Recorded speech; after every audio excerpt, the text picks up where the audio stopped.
of the most common comments I receive from my patients when I see them is, don't get old.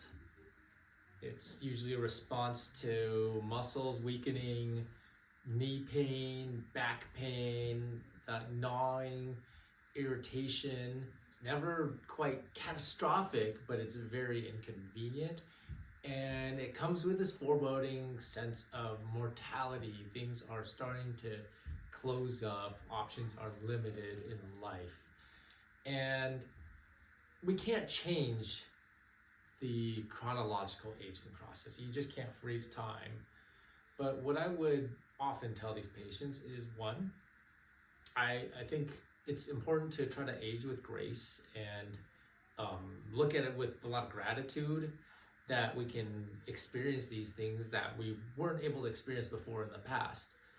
But two, take steps to improve the quality of this aging process. And it may be difficult depending on where you may be, but it's not impossible. And there are some things that you can start to do right away. And I've selected 3 exercises that I think would be very helpful to mitigate the aging process, to help improve things like low back pain and knee pain and weakness, low energy and fatigue, balance issues, and to generate a better outlook and mood and a willingness to do these things. Because oftentimes it's not the ailment itself that prevents compliance with these exercises or prevents living what you would think to be a good life, but it's these emotions that come with it, these thoughts.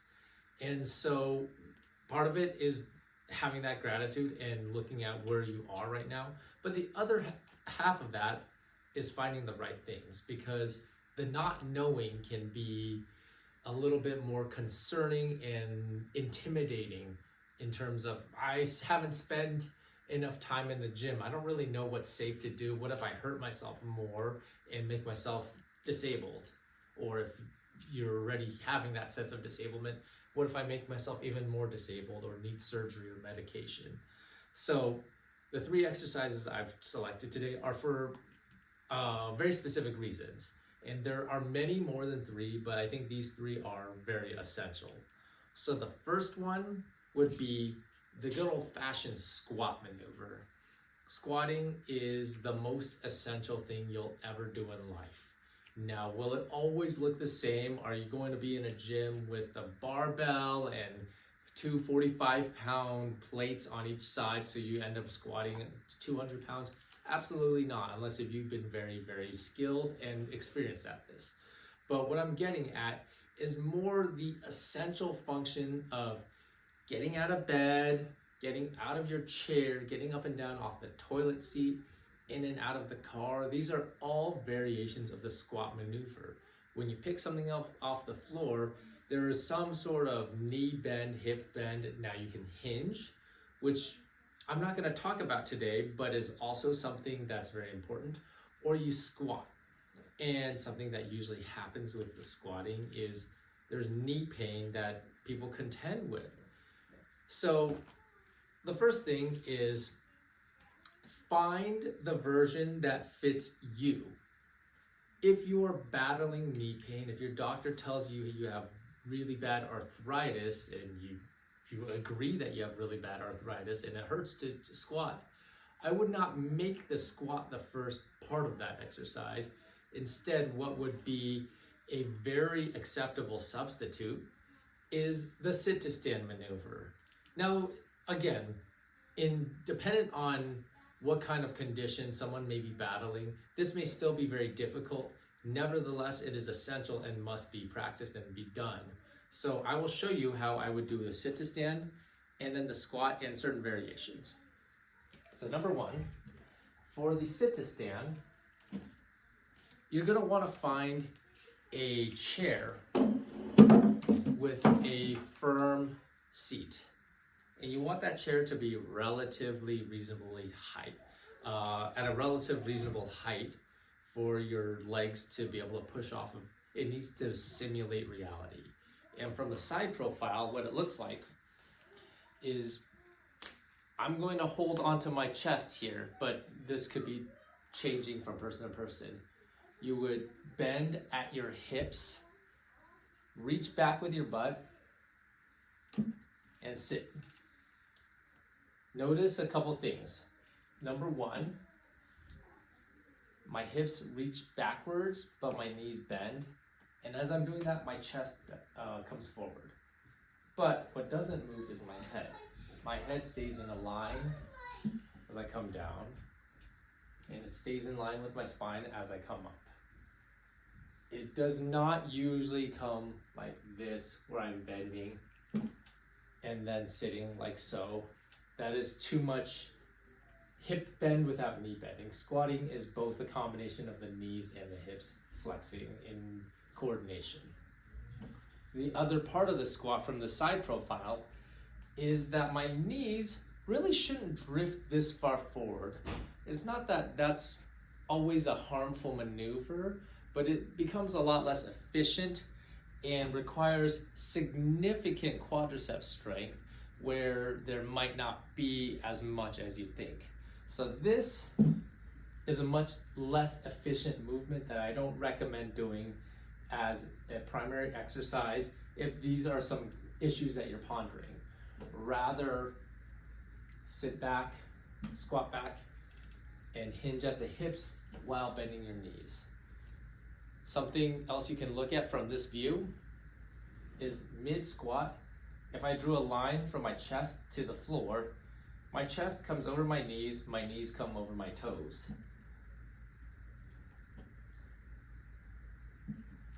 Now from a frontal profile,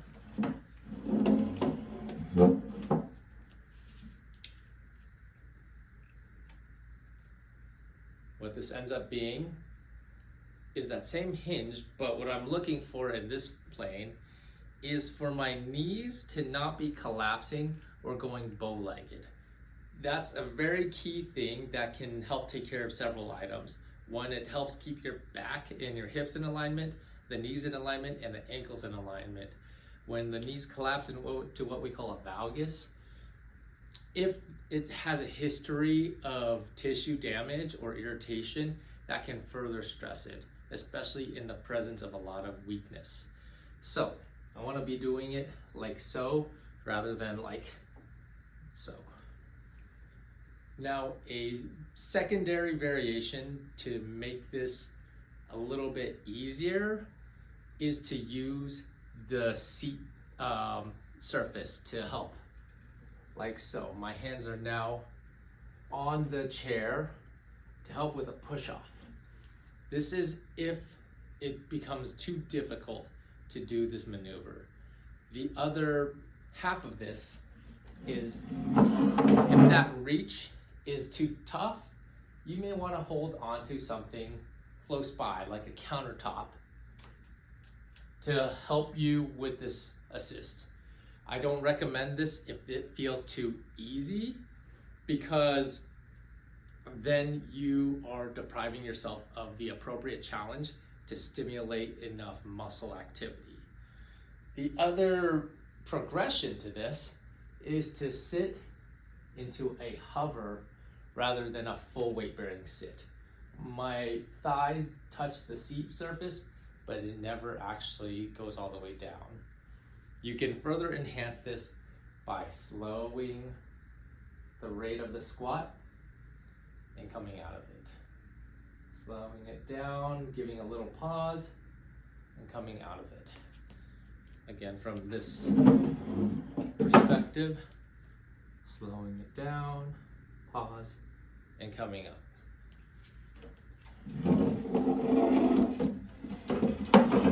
And the routine squat would be like so. As long as you're not getting pain with this, or if your pain is on the lower side, like a 0 to 3 out of 10, and it stays in that state, this is still an acceptable way of doing the squat for the most part. You may have to verify with your own physical therapist or physician if this does come with some issues.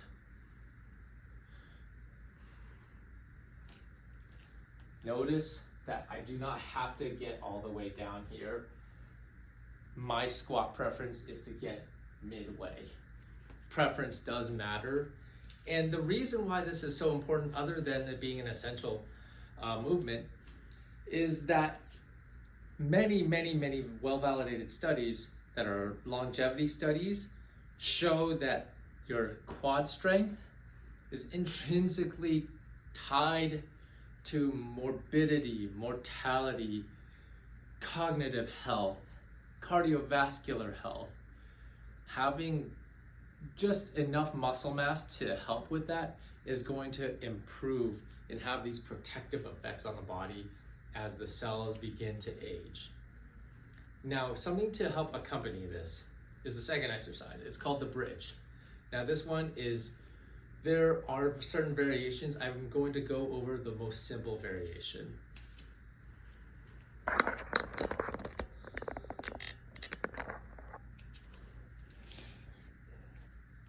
Here, you may need a mat and something to help you get up and down off the floor if strength is in question here. So I'm using a chair here. Now I do recommend a pad to help place the knee on if you have knee issues. But the bridge, essentially,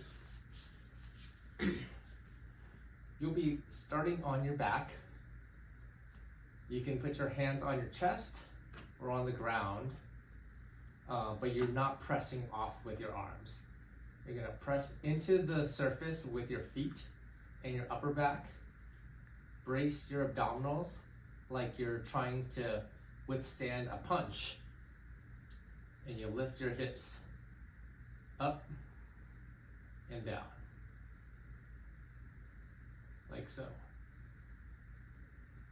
Some key things to remember is it's not like a yoga bridge. You don't roll your spine up.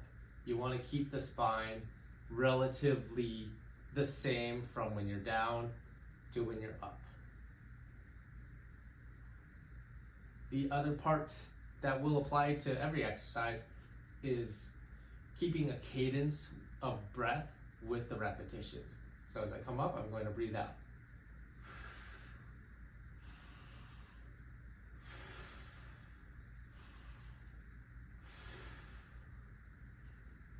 And for a different view,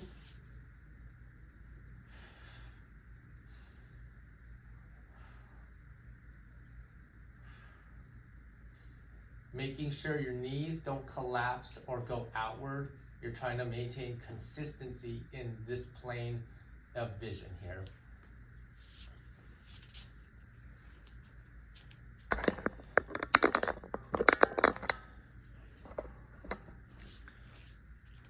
The reason why we do the bridge exercise is to build strength in your gluteus maximus muscle, which is your butt muscle, as well as coordinating with your thigh and your abdominals. This will support those essential transfer movements like getting out of bed, scooting while you're in bed, still getting in and out of a chair, and also providing a lot of support if there's arthritis going on. A strong glute is always a good idea. The sets and reps, if just beginning, again, your mileage will vary, but in general, I like to program in 2 to 3 sets of 20 to 30 repetitions. The idea is to do a lot of these. The reason why I choose a lot of these for this exercise as opposed to a lot of sit-to-stands, which I would say maybe stay in the 2, 3, 4 sets of 10 range, is because it's non-weight bearing, at least not fully on your feet weight bearing, and your body needs to create this neural drive. What that means is the more you do a certain movement, the better your nervous system is gonna prime that skill and you're learning it. That will lead to more efficient movement. Your nervous system gets recruited faster, so that will ultimately culminate in strengthening this particular motion. And yes, for all of these, I would expect some level of residual soreness the next day, but not more than that. The third exercise that I'm going to show you today is going to be a little bit of a departure from the strength building, but it's very relevant. And the reason for this is another very common associated metric or factor to consider with aging and cognitive and physical decline is balance.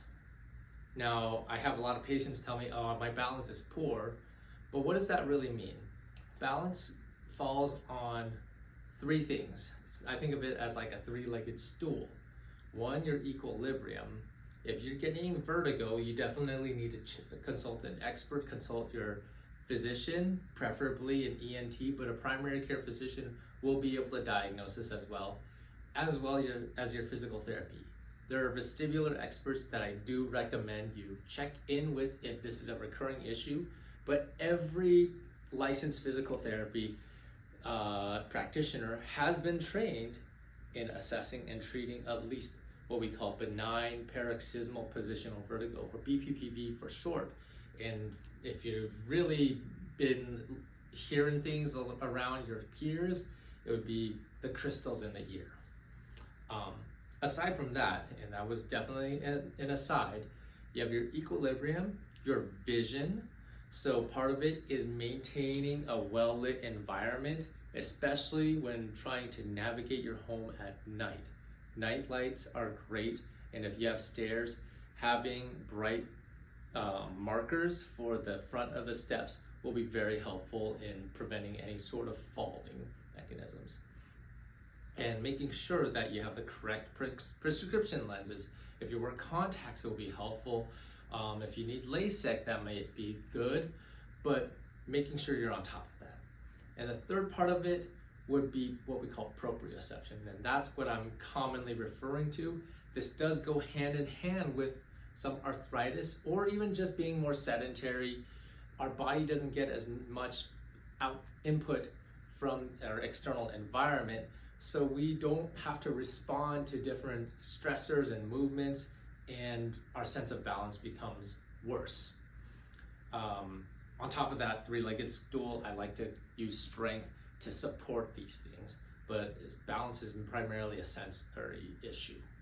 So what we would do for balance, the good old-fashioned single leg stance or flamingo stance. What I'm looking for is symmetry. Are my hips steady or am I wobbling? Am I touching my foot to my leg? Am I falling over or hobbling or having to constantly stabilize around? If you can maintain a single leg stance for 10 seconds, you're starting to look pretty good. 30 seconds, even better. Then switching back and forth. And ideally, you don't have to re-stabilize all the time. You should be able to sustain this. Now, some additions that you can make while you're on one leg is to start to challenge your peripheral vision. Again, there's been studies that show that a loss of peripheral vision can also be associated with some cognitive decline. Evolutionarily speaking, we need to use our periphery to check for any sort of danger that's coming. And even as we age, the periphery will help you assess for any sort of trip hazards, walking into a wall, ongoing traffic. If you're out in the community, you want to maintain awareness. This may be associated with some of our modern day technology being buried in our phones all the time and not paying attention anyway, but that's not primarily a singular group. This is maybe more of a community thing. And as a public service announcement, maybe when you're out in public and you're in a busy area, put your device away or be on a hands-free mode there. But to enhance your peripheral reception and response, that single leg stance can be converted into a single leg look around, turn your head. Now you are challenging your equilibrium while you're testing your proprioception. Your vision is still good, but now you have to rely on your less sensory input to maintain your status.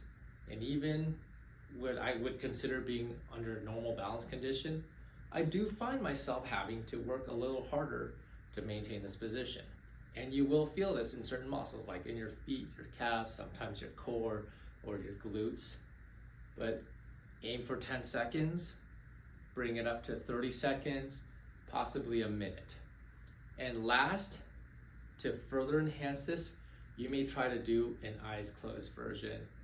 This may be a little bit more mimicking if you are in a dark environment and you might not have the vision to support your balance. Then you need to be able to respond. And even these side perturbations that you receive, you can always tap one foot down to restabilize and work on figuring out what your body needs to do when things start to throw you off balance.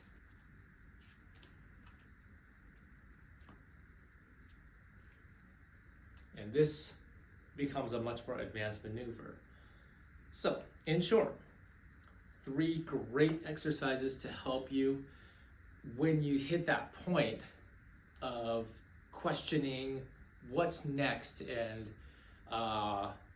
what do I have left? How much can I give to my next generation of kids and grandkids and this stage of my life? You can extend that. You can prolong the quality. You need to do your squats. Some variation of the squats or sit to stands, some bridges, and some single leg stands.